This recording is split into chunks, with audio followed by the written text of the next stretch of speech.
Welcome. As future clinicians, your patients are definitely going to ask you about the link between lifestyle and health. So, in this explainer, we're going to give you that evidence-based breakdown of just how powerfully what we eat and how we move can impact our body's entire defense system. All right, let's just dive right in. Here's our roadmap. We'll kick things off with a quick look at the immune system itself, then get into how dietary fats, our gut microbes, and certain micronutrients can regulate it. And to wrap it all up, we'll see how exercise brings everything together. Okay, first things first. We have to know the key players in our immune system, right?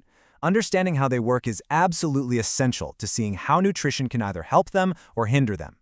So think of your immune system as having two main branches. You've got the innate system. These are your first responders. They're fast, they're on the scene immediately, but their approach is pretty general. Then you have the adaptive system. These guys are more like a team of specialized detectives. They're a bit slower to get going, but they are incredibly specific, and they create a long-term memory of the bad guy so they can stop it even faster next time. Now, I know this diagram looks like a lot, but don't get bogged down in the details. The real takeaway here is actually pretty simple. All these immune cells talk to each other using these little signaling proteins called cytokines. And these signals can either crank up the immune response to fight a threat, or they can dial it way down to start the healing process. It's this balance that we're really trying to influence. So let's talk about our first major regulator, dietary fat. You know, the types of fat we eat can literally push that inflammatory balance in one direction or the other. It's like they're hitting the gas pedal or the brake. And this slide tells that story perfectly. It's really a tale of two different paths. On one side, you've got saturated fats and certain omega-6 fatty acids, which are, really common in a typical Western diet, and they tend to push things towards inflammation. But on the other side, you've got monounsaturated fats and omega-3s, the stuff in olive oil and fish, which do the exact opposite. They help cool things down. So how in the world does this actually work? Well, this slide shows it beautifully. The fats we eat literally get built into the membranes of our cells. And when we eat more omega-3s, like EPA and DHA from fish oil, our body uses them to create these incredibly powerful molecules that are specifically designed to resolve inflammation, repair damaged tissue, and bring our system back into balance. But it's not just about the fats we eat, not by a long shot. Next, we're going to explore the absolutely critical role of the trillions, literally trillions of microbes living in our gut, and how this incredible internal ecosystem is in constant communication with our immune system. It's such a cool process. See, we can't digest dietary fiber ourselves, but our gut microbes, they love it. They ferment it, and as a byproduct, they create these amazing compounds called short-chain fatty acids, or SCFAs for short. These SCFAs then get absorbed into our bloodstream, and they act as powerful signaling molecules that directly regulate our immune cells. This slide gets into the real nitty-gritty of the science, but the clinical point is what matters most to you, and it's this. A high-fiber diet fuels the production of these beneficial SCFAs. And that's a big deal, because we've seen that higher levels of SCFAs are linked to lower levels of key inflammatory markers, like C-reactive protein. Okay, so we've covered the big picture of fats and fiber. Now let's zoom in on a few specific micronutrients. Think of these as the essential support crew. They're the cofactors and regulators that our immune cells just have to function at their best.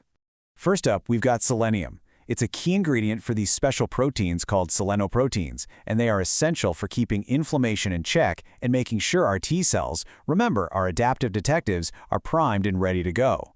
If you're deficient, their ability to multiply and respond to threats gets seriously impaired. Next up is zinc. It's absolutely vital for developing and training those T cells. But it also helps keep the inflammatory response from getting out of control by reducing oxidative stress and turning down the production of signals like TNF-alpha, which, if it's overproduced, can lead to a lot of chronic damage. And last but definitely not least is vitamin D. This one is a major player in promoting what we call immunological tolerance. Basically, it helps increase the number of T regulatory cells, which are kind of like the peacekeepers of the immune system. They make sure the immune response doesn't go totally overboard and start attacking our own tissues, which is a key mechanism in preventing autoimmune diseases.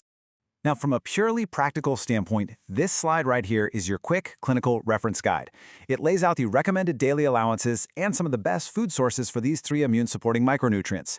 This is exactly the kind of info that becomes invaluable when you're talking with patients. Okay, so we've got fats, fiber, and micronutrients. Now for the final piece of this puzzle. Let's look at how physical activity doesn't just work alongside all this, it actually acts as a powerful amplifier for all these nutritional strategies we've just talked about.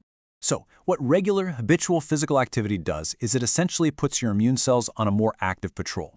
There's a great term for it, immunosurveillance. It's this increased monitoring that helps cut down the risk of both acute infections and that low-grade chronic inflammation.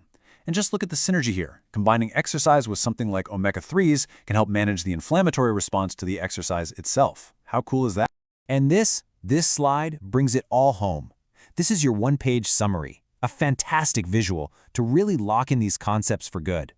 You can see so clearly how all these pieces, the right fats, enough fiber for your gut, those key micronutrients, and consistent physical activity, they don't work in isolation. They all work together, in concert, to support a robust, resilient, and most importantly, balanced immune system. So, what's the most crucial takeaway from all this? It's not just about knowing the science behind IL-6 or SCFAs. It's about being able to translate this complex physiology into simple, actionable advice that can genuinely empower your patients to help them take an active role in their own preventative health. And that, right there, is where the true art of medicine really begins.